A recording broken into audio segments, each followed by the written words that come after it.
cuando la noche cae sobre el mundo y el silencio comienza a envolverlo todo, hay historias que despiertan, historias ocultas entre las páginas más antiguas, que no se leen, se susurran.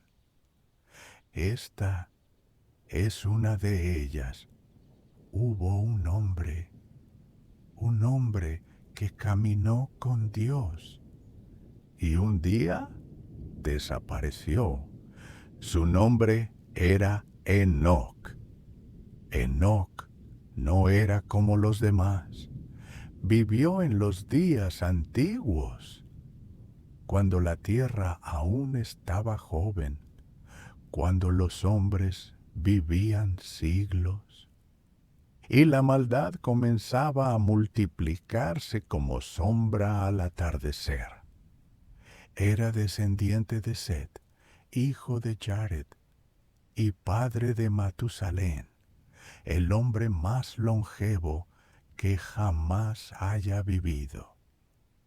Pero Enoc no sería recordado por la cantidad de años que habitó la tierra, sino por algo mucho más extraño, más profundo, más sagrado. La Escritura lo dice sin adornos, pero con un misterio que estremece. Y caminó Enoc con Dios y desapareció porque Dios se lo llevó.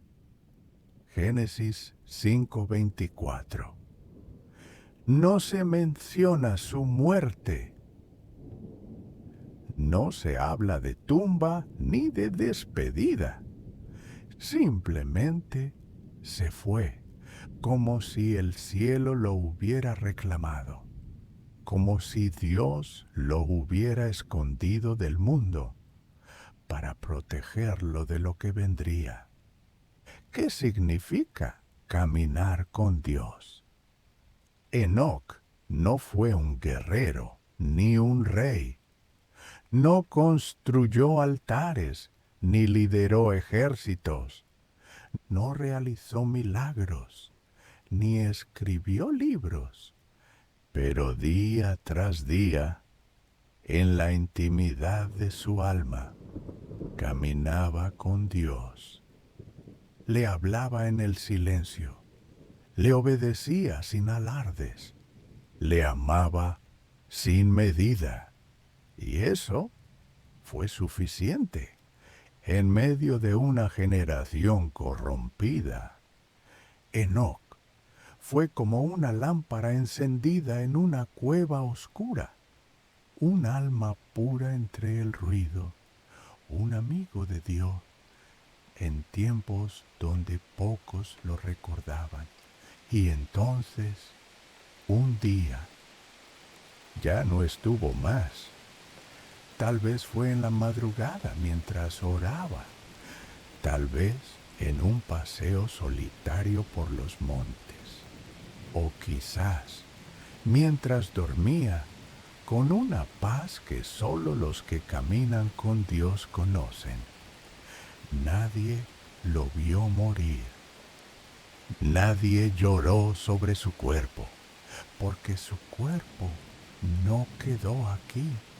La tradición hebrea cree que fue arrebatado, que los cielos se abrieron y que una luz distinta lo envolvió, que fue llevado no como castigo, sino como premio. El primer hombre que no conoció la muerte, el primer testimonio de que hay algo más allá del fin.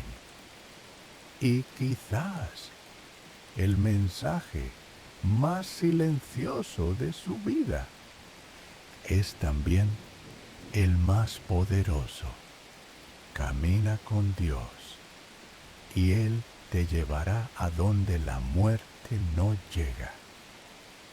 Esta es la historia de Enoc, el hombre que desapareció.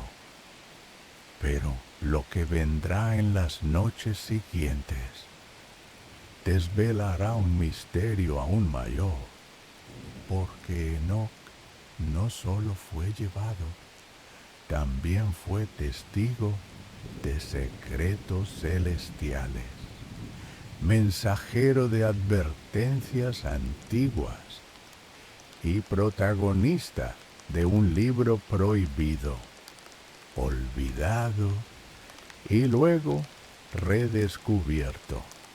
En la próxima noche viajaremos más profundo.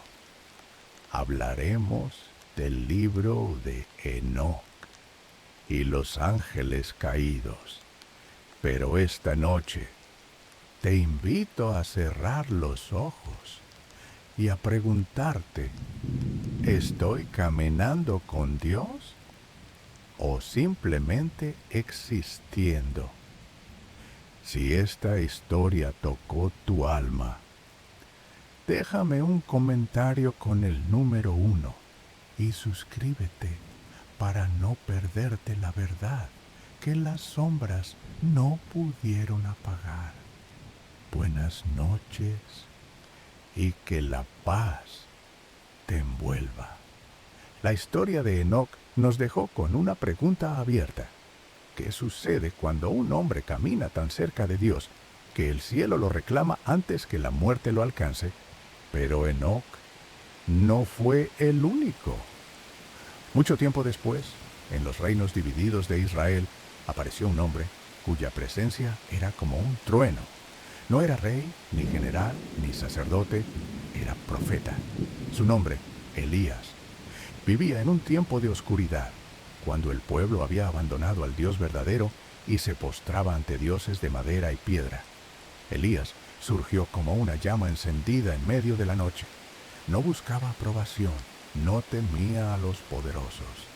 Solo escuchaba la voz de Dios y hablaba con su fuego. Fue él quien desafió al rey Acab y denunció el culto a Baal con palabras duras como el hierro. En el monte Carmelo reunió a todo el pueblo y a los falsos profetas, y con una sola oración hizo descender fuego del cielo. El altar se encendió como si el mismo Dios respirara sobre la leña, y todos cayeron rostro en tierra. Pero ser portavoz de la verdad tiene un precio. Jezabel, la reina, juró matarlo. Elías huyó al desierto, exhausto, quebrado. Allí, bajo un árbol seco, pidió morir.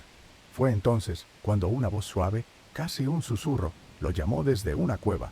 No fue en el viento, ni en el terremoto, ni en el fuego, sino en ese susurro tranquilo, donde Elías volvió a encontrar a Dios.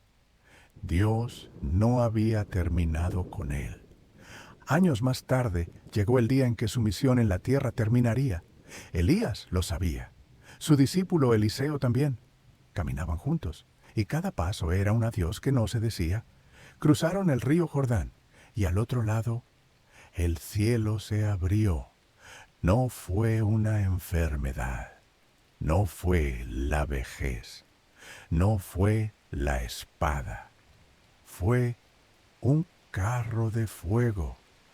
Envuelto en llamas y con caballos ardientes, Elías fue arrebatado al cielo, y Eliseo lo vio elevarse, mientras gritaba, Padre mío, carro de Israel y su gente de a caballo. Y luego, el silencio. El manto de Elías cayó al suelo, y con él, su legado. Una vez más, el cielo se abría para recibir a un hombre. Como Enoc, Elías no conoció la muerte. Fue llevado cuerpo y alma, como si el mismo Dios dijera, ven a casa, profeta de fuego. Y así, 2 hombres, 2 testigos, desaparecieron de entre los hombres sin dejar sepultura. Uno caminó con Dios, el otro ardió con Dios. Ambos fueron elevados más allá del velo de este mundo. Pero, ¿por qué? ¿Qué sentido tenía esta excepción tan radical a la ley de la muerte? Muchos creen que no se trató solo de una recompensa, sino de una preparación. como si el cielo los guardara para un tiempo futuro, para una misión aún por venir. Enoc y Elías, dos nombres antiguos, envueltos en misterio. Y sin embargo, en algún rincón del alma, sabemos que hay una promesa que los une, un susurro eterno que nos dice: el que camina conmigo vivirá para siempre. Ya hemos conocido a Enoc, quien caminó con Dios, y a Elías, el profeta que ardió con fuego y fue llevado en gloria. Pero hay una figura aún más misteriosa, un hombre que apareció solo una vez, y sin embargo, su sombra recorre toda la escritura. Un rey, un sacerdote, un enigma. Su nombre, Melquisedec. Fue en los días de Abraham. El patriarca, después de una gran victoria contra reyes invasores, regresaba del campo de batalla con sus hombres y sus tesoros, cansado, polvoriento, aún con el eco de la guerra en sus oídos, cuando, de repente, se presentó ante él un hombre que nadie esperaba.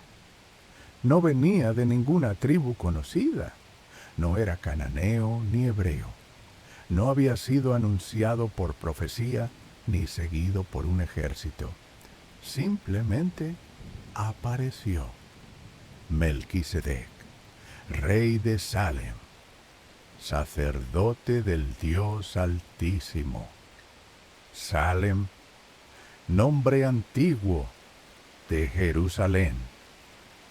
¿Quién era este rey que gobernaba la paz antes de que la paz tuviera reino? ¿Y cómo es posible que fuera sacerdote antes de que existiera un sacerdocio? Melquisedec salió al encuentro de Abraham con pan y vino, no con armas, no con demandas, con los símbolos eternos del cuerpo y la sangre. Y bendijo a Abraham, y Abraham le entregó el diezmo de todo. ¿Quién bendice a quién? ¿No es el mayor quien bendice al menor? El padre de la fe se inclinó ante este hombre, y desde ese día su figura quedó grabada como un eco en la eternidad. Pero lo más asombroso no está en lo que dijo, ni en lo que hizo, sino en lo que no se dice de él. No se menciona su genealogía, ni su padre ni su madre. No se registra su nacimiento ni su muerte, como si no tuviera principio, ni tuviera fin.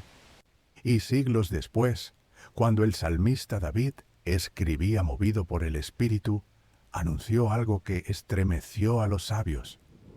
Juró el Señor, y no se arrepentirá. Tú eres sacerdote para siempre, según el orden de Melquisedec, no según el orden de Aarón, no según el templo de Jerusalén, sino según ese hombre sin linaje. ¿Y a quién se refería?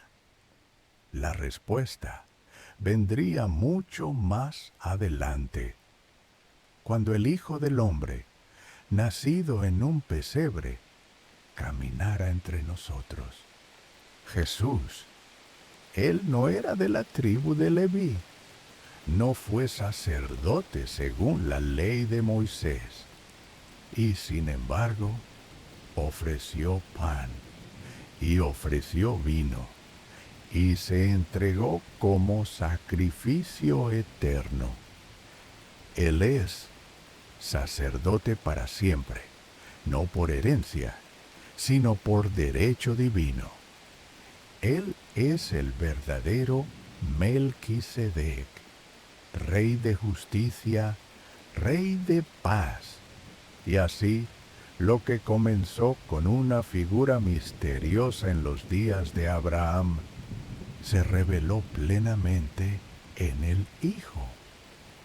Melquisedec fue un destello, una anticipación, un susurro celestial que anunciaba que el sacerdocio verdadero no tendría fin, que habría uno que intercedería eternamente, que bendeciría para siempre. Y mientras los siglos pasan, el misterio permanece.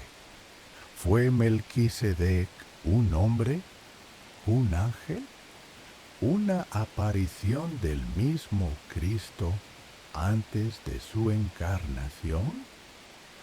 No lo sabemos con certeza, pero sí sabemos esto: quien se presentó con pan y vino, quien bendijo al Padre de la fe, y quien no conoció ni principio ni fin.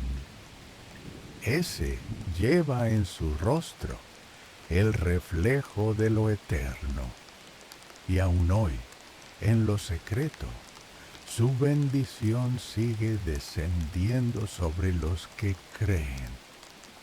A lo largo de la historia sagrada, Dios ha escogido hombres, un patriarca, un profeta, un sacerdote. Pero, ¿y si existiera algo más? No un hombre, no un ángel, sino un pueblo, una tribu oculta, silenciosa, dispersa entre las naciones, una comunidad que no figura en mapas, que no pertenece a ningún linaje humano, pero que ha sido marcada desde antes de la creación del mundo. Un grupo elegido por Dios, no según la carne, sino según el Espíritu. Los antiguos sabios hablaban de ellos con temor.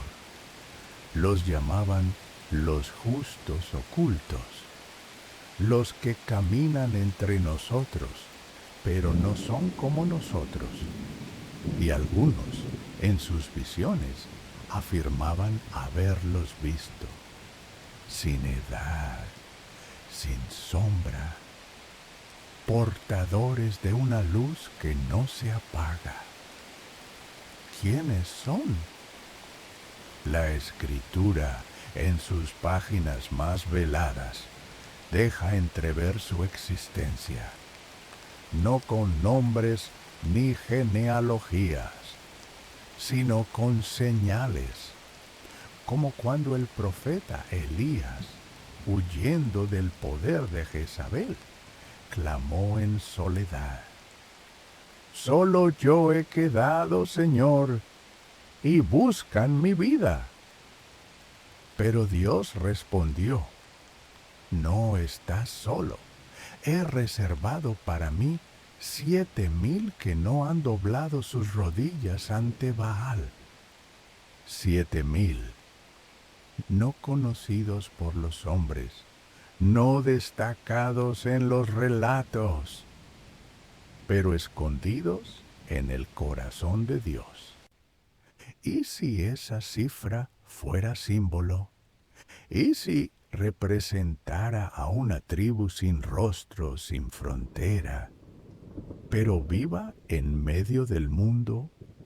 Una tribu que no muere, porque su vida no depende de la carne. Una tribu que no teme, porque su espíritu ha sido fortalecido por el fuego celestial. Jesús mismo, en sus parábolas, hablaba de un tesoro escondido en un campo. de una perla de gran valor, de una red que recoge peces buenos y malos. Estaba hablándonos de este pueblo secreto, de aquellos que han sido sembrados como luz entre las sombras, que caminan como cualquier otro, pero llevan dentro un pacto eterno. Hay quienes creen que estos hombres y mujeres han existido en cada generación, inspirando sin ser reconocidos, orando en silencio mientras el mundo duerme, sosteniendo la esperanza cuando todo parece desmoronarse. No tienen templo, no tienen nación, pero tienen una marca invisible para los ojos del mundo, pero clara para los ángeles. Y aunque no visten de reyes ni se sientan en tronos, en el cielo se les conoce como herederos del reino. ¿Te has sentido alguna vez fuera de lugar? Diferente, incluso entre los tuyos, como si tu alma recordara algo que tu mente no puede explicar.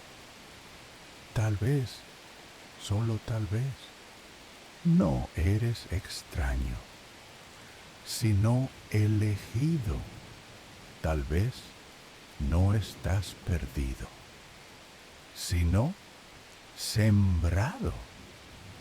Tal vez tú formas parte de esa tribu, una tribu que no necesita nombre, porque su identidad está escrita en los cielos, una tribu que no tiene tiempo, porque su origen está en la eternidad. Y en los días finales, cuando se abran los libros, cuando la tierra tiemble y los cielos se desgarren, esa tribu se levantará y entonces lo oculto será revelado.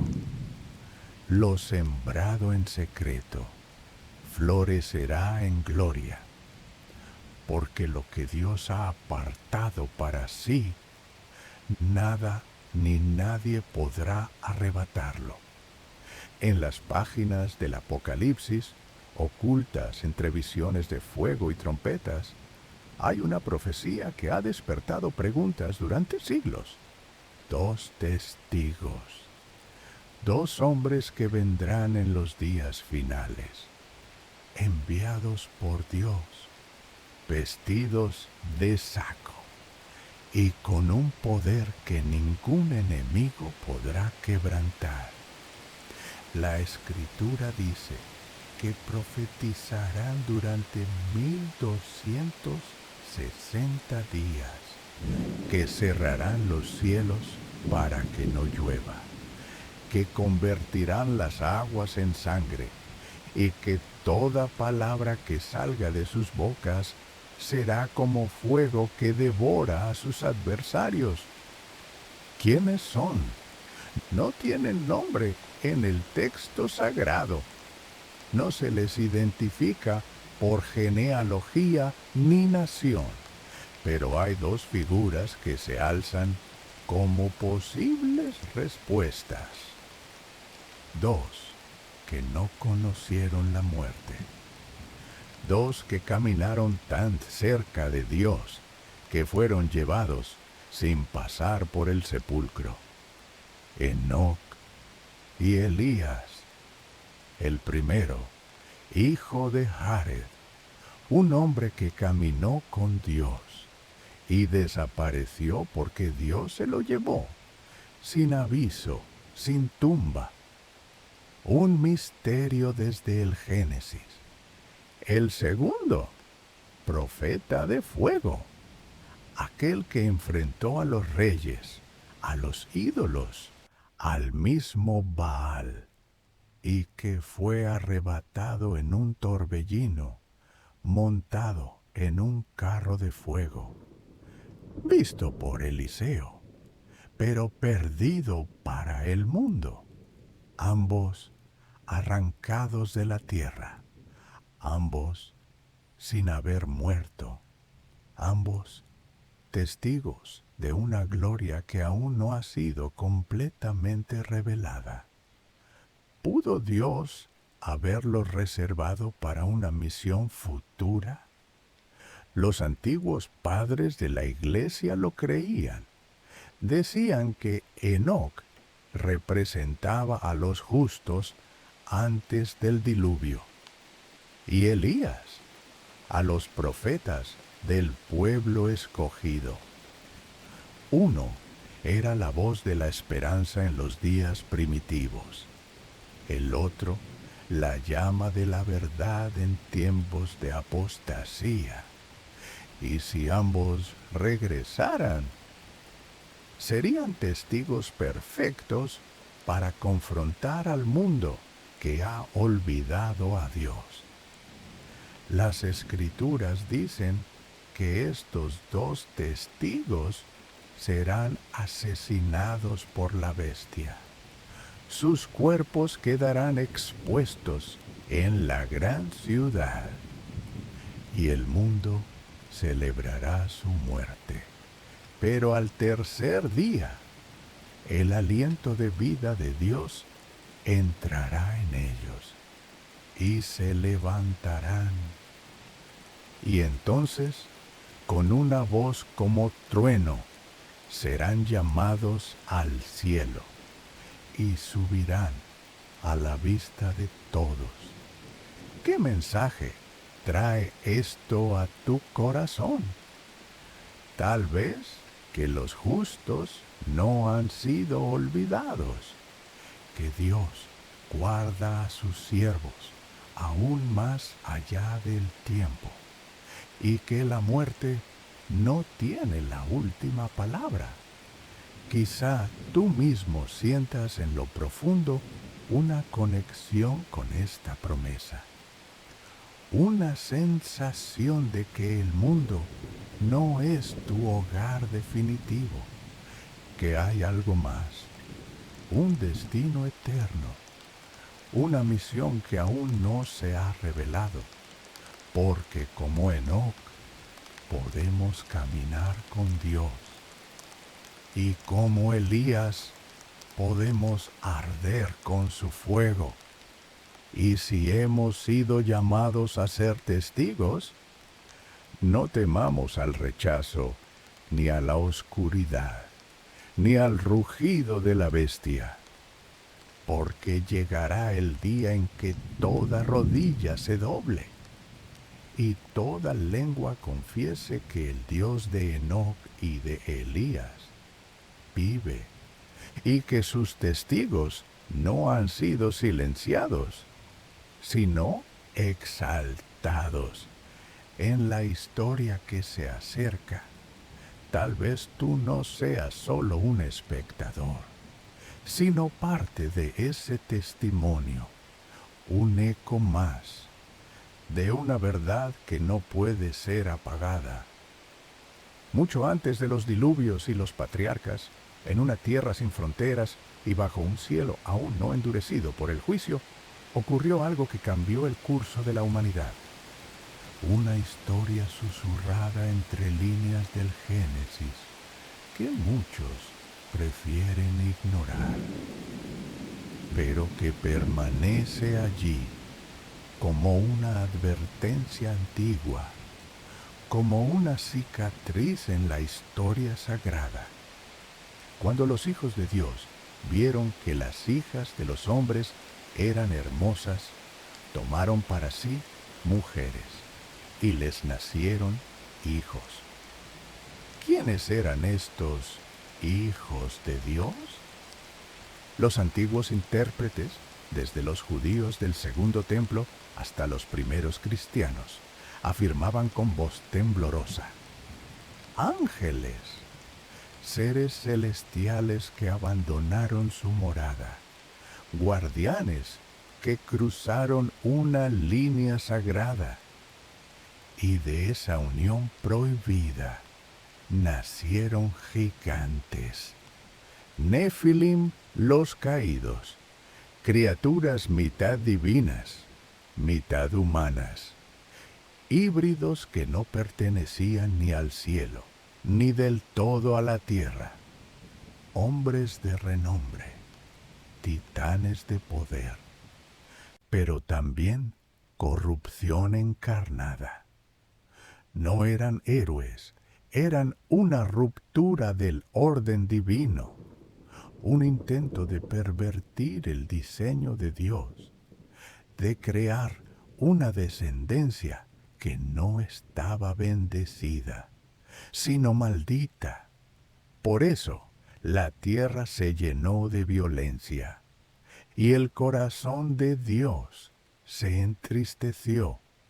Fue entonces que llegó el diluvio, un juicio no solo contra los hombres, sino contra esa simiente extraña.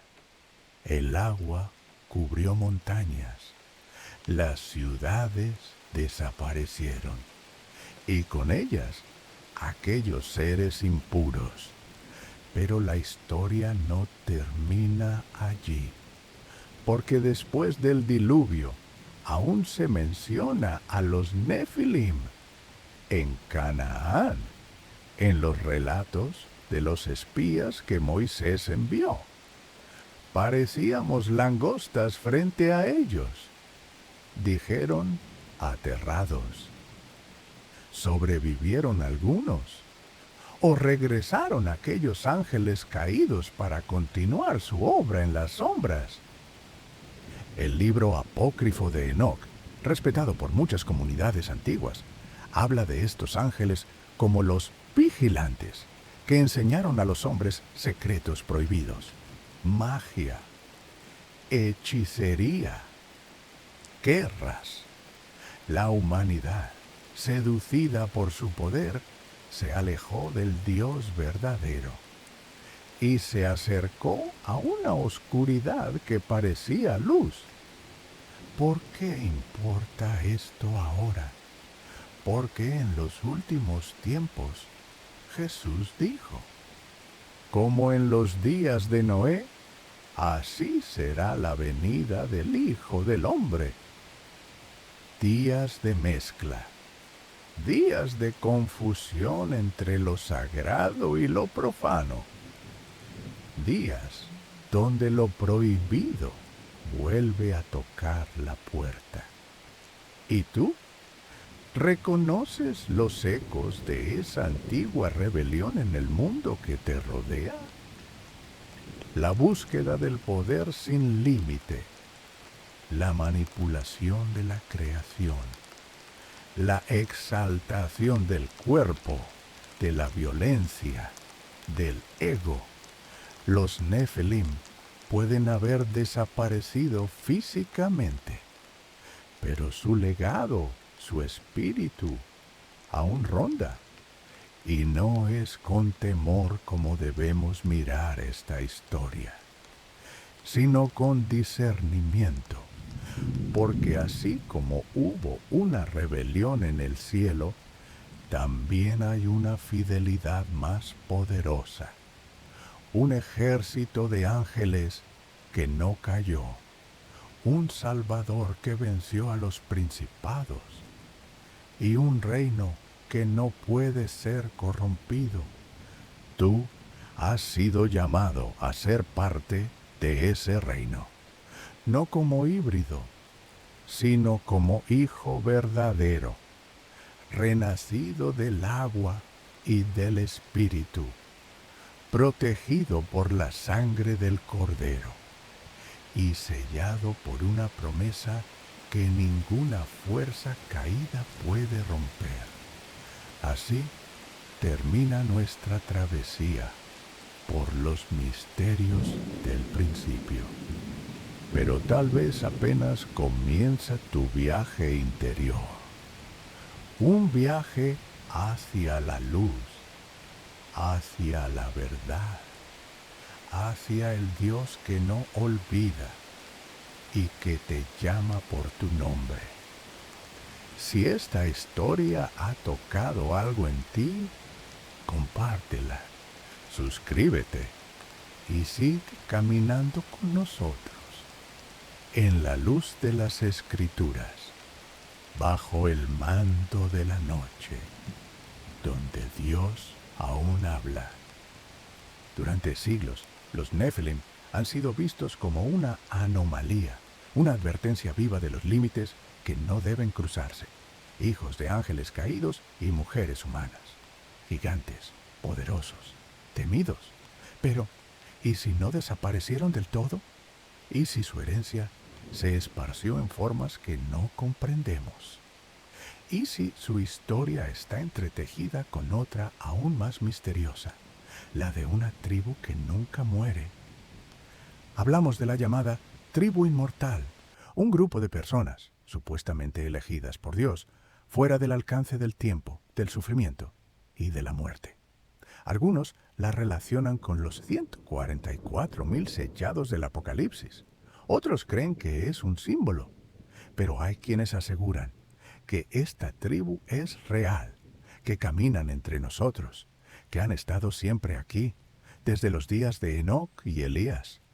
¿Y si parte de esa inmortalidad no viene solo del cielo, sino de una mezcla antigua?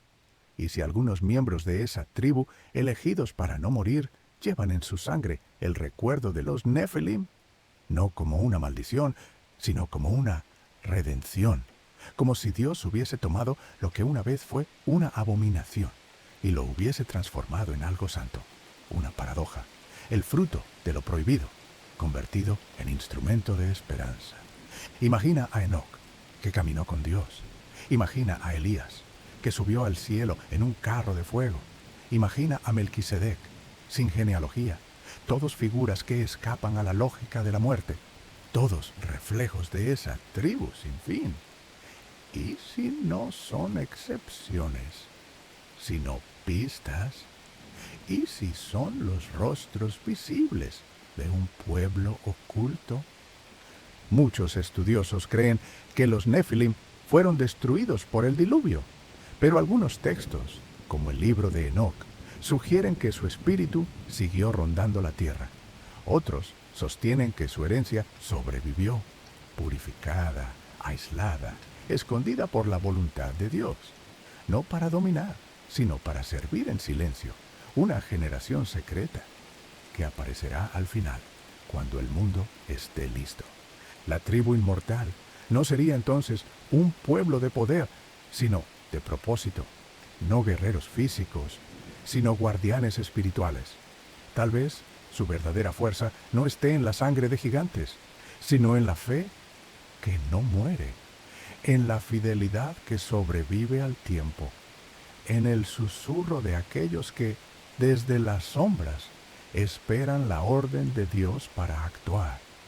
Y ahora, al mirar atrás, vemos que todo estaba conectado, desde Enoc, el hombre que no conoció la muerte, hasta Elías, arrebatado en fuego, desde Melquisedec, rey y sacerdote sin principio, hasta los testigos del Apocalipsis, que regresarán al fin de los tiempos, desde los Nefilim caídos hasta la tribu que aún espera.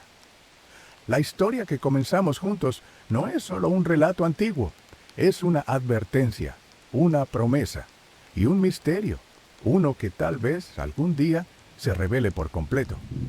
Pero esta noche cerramos este viaje, no con certezas, sino con preguntas, con la misma reverencia con la que se observa un cielo estrellado, sabiendo que hay mucho más de lo que nuestros ojos alcanzan a ver. Y ahora quiero escucharte a ti. ¿Qué crees tú? ¿Existe realmente esta tribu inmortal? ¿Es posible que los Nefilim, de alguna forma, aún estén presentes? ¿Y qué papel juegas tú en este gran misterio Déjamelo saber en los comentarios. Tu reflexión puede iluminar el camino de otro. Buenas noches. Que Dios te guarde y que los secretos del cielo te encuentren preparado cuando llegue el momento.